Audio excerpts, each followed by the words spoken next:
नमस्कार दोस्तों, आज मैं आपके बीच बहुत ही धमाकेदार सेशन लेके आया हूं। एकदम छोटा सेशन है लेकिन धमाकेदार है। ये यूपी बोर्ड हाई स्कूल के लिए है। ये आपके हाई स्कूल 2024 का जो बोर्ड एग्जाम होने जा रहा है उसका ये पेपर पैटर्न है और ये आपके लिए बहुत ही जबरदस्त सेशन होने वाला है। आप देख लीजिए, आपका क्वेश्चन हूबहू इसी पैटर्न पे आएगा। आप मिस मत करिए, इस क्वेश्चन को देखिए। इसे हमने उत्तर प्रदेश माध्यमिक शिक्षा परिषद के साइट से डाउनलोड किया है। इस पे स्पष्ट बताया है कि क्वेश्चन का पैटर्न क्या होगा। देखिए, अगर हम क्वेश्चन के पैटर्न की बात करें तो देखिए, ये मॉडल क्वेश्चन पेपर है, ठीक है, और स्पष्ट लिखा है आपका पेपर 70 मार्क्स का होगा। आपका पेपर 70 मार्क्स का होगा। टाइमिंग होगा 3 घंटा 15 मिनट। सभी आपके शुरुआत के 15 मिनट आपको क्वेश्चन पेपर की रीडिंग के लिए दिया गया है। साथ में आपको सभी क्वेश्चन कंपलसरी है, स्पष्ट है। और साथ ही साथ जो है, इसको पार्ट ए और पार्ट बी में दो पार्ट में बांटा गया है। इसका कारण यह है कि पार्ट ए में आपको ओएमआर जो भरना होता है 20 क्वेश्चन का, वो करेंगे आप। थोड़ा सा और देखते हैं, और आगे ये देखिए, ये लिख रहा है कि this question paper is divided into 2 parts. A तो हो गया आपका। Part A consist of 20 multiple questions. जो ओएमआर में पार्ट ए होगा, आपका पार्ट ए लिखा हुआ है ओएमआर शीट में, वो 20 क्वेश्चन का होगा और 4 आंसर होंगे, ए बी सी डी। उसमें से कोई एक सही होगा, आपको टिक करना होगा। ओएमआर में आपका ओएमआर का पैटर्न ऐसा होगा कि ओएमआर आपका 2 भाग में होगा। पहले में आप ए बी सी डी भर के कलर करेंगे और दूसरे पार्ट में आप लिखेंगे A B O C D, और वो बीच में डिवाइड हो जाता है, ठीक है। थोड़ा सा देखिए, इस चीज को समझिए।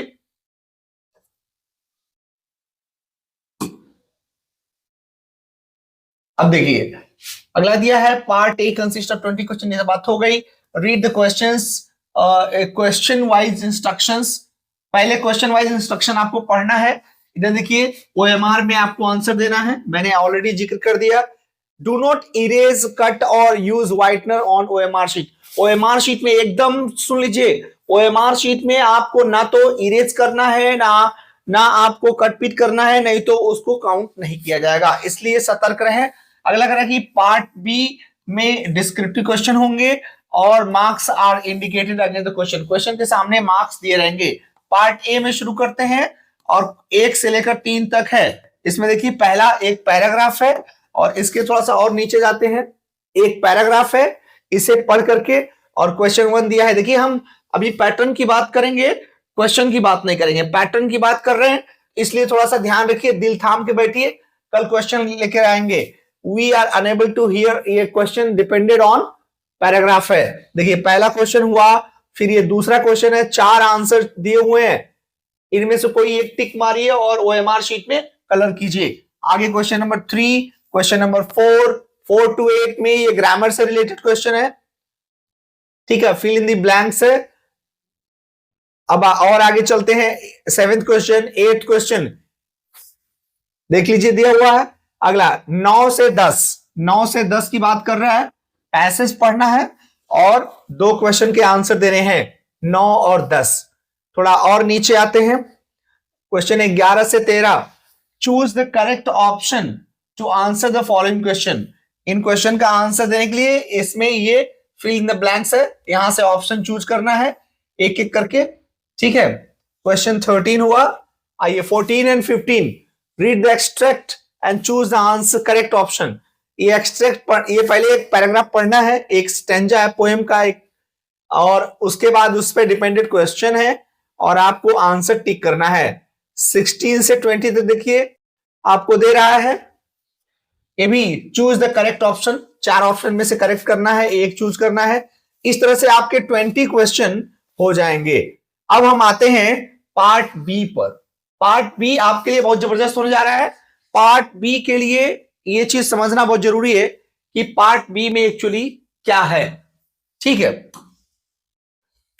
देखिए, पार्ट बी की हम बात करेंगे तो इसमें आपको पहला पार्ट जो होगा वो रीडिंग करना है, यानी रीडिंग पार्ट से है एक पैराग्राफ पढ़ना है। ये देखिए कुछ अंडरलाइन भी किया है, कुछ ऐसे क्वेश्चन भी आते हैं जो अंडरलाइन होते हैं। अब उसके नीचे आते हैं, उस पे बेस्ड जो है वो 4 क्वेश्चन है, 2-2 के 3 क्वेश्चन होंगे और एक क्वेश्चन 1 मार्क्स का होगा, इसलिए रिमेंबर इट। आगे है राइटिंग सेक्शन में। आइए राइटिंग सेक्शन में देखते हैं।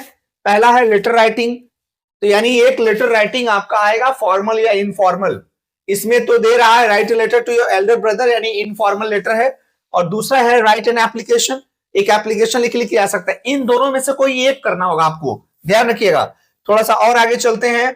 Right a report on the craft exhibition, एक रिपोर्ट लिखना है क्राफ्ट एग्जीबिशन पे, एक रिपोर्ट लिखना है। देखिए रिपोर्ट का एक फॉर्मेट हमने बता दिया है, चैनल पे ऑलरेडी पड़ा हुआ है, आप उसे देख करके तैयार कर लीजिए, ठीक है। अब देखिए कुछ हिंट भी दिया हुआ है, अगर रिपोर्ट लिखते हैं तो उसमें हिंट दिया हुआ, देखिए कुछ हिंट भी दिया रहेगा, ध्यान रखिएगा। या फिर कुछ आपको ऐसे पॉइंट्स दिए गए हैं, एक आर्टिकल लिखना है, write an article, in points पे एक आर्टिकल लिखना है। तो इस तरह से राइटिंग सेशन में 2 क्वेश्चन हो गए। आइए हम ग्रामर की ओर चलते हैं। ग्रामर आपका जब से नया पैटर्न आया है, ग्रामर थोड़ा सा छोटा है लेकिन टिपिकल होगा। एक एक मार्क्स बहुत मायने रखता है, इसलिए ध्यान रखिए आपको क्या करना है, किस तरह से करना है। देखिए ग्रामर में पहला है एक सेंटेंस दिया है, उसे ठीक करना है, पंक्चुएट करना है, एंड पंक्चुएशन से पहला क्वेश्चन है। दूसरा देखिए चेंज इनटू पैसिव वॉइस, एक क्वेश्चन दिया है उसे पैसिव वॉइस में चेंज करना है। उसके आगे देखते हैं, फिर आ गया पंक्चुएट द फॉलोइंग, यानी ये पहला पंक्चुएशन नहीं था, ये था डायरेक्ट से इनडायरेक्ट में चेंज करना था। ये है पंक्चुएशन, देखिए सी में पंक्चुएट करना है। उसके बाद आता है ट्रांसलेशन, एक छोटा सा ट्रांसलेशन आएगा, जैसे इसमें आया है, कल सुबह मैं पुस्तकालय जाना चाहता था, उसी समय मेरा एक मित्र मुझसे मिलने आ गया, हम शाम तक साथ रहे, मित्र से मिलकर मैं खुश था, किंतु पुस्तकालय न जा पाने के कारण दुखी भी हुआ। तो इस तरह से एक छोटा सा पैराग्राफ आएगा। आप ट्रांसलेशन आपकी दिक्कत है तो ट्रांसलेशन का वीडियो चैनल पे अपलोडेड है, direct indirect active passive translation, synthesis, transformation, इस पर वीडियो रिलेटेड जा रहे हैं। आपसे रिक्वेस्ट है कि आप जाइए चैनल पे और तैयार करिए। थोड़ा सा और आगे चलते हैं। दे रहा है कि लिटरेचर से रिलेटेड क्वेश्चन है, ये क्वेश्चन नंबर 5 है बी सेक्शन का। इसमें देखिए 2 क्वेश्चन करने होंगे, 3-3 मार्क्स के 2 क्वेश्चन होंगे। थोड़ा सा और आगे जाते हैं। देखिए इसी का पार्ट बी है, देखिए ये कह रहा है पार्ट बी होगा। पार्ट बी में यानी ए और बी 2 पार्ट होंगे और दोनों 3-3 मार्क्स के होंगे। दोनों में और दिया हुआ है, कोई एक आपको करना है। थोड़ा सा आगे चलते हैं क्वेश्चन नंबर 6 की ओर। ये कह रहा है क्वेश्चन नंबर 6 में कि answer any one of the following, और 4 मार्क्स का होगा। ये 2 क्वेश्चन होंगे, इसमें से कोई एक करना है और वो 4 मार्क्स का होगा। थोड़ा सा और आगे जाते हैं। Mention a few differences between, ये एक क्वेश्चन है, ये 3 मार्क्स का है ना।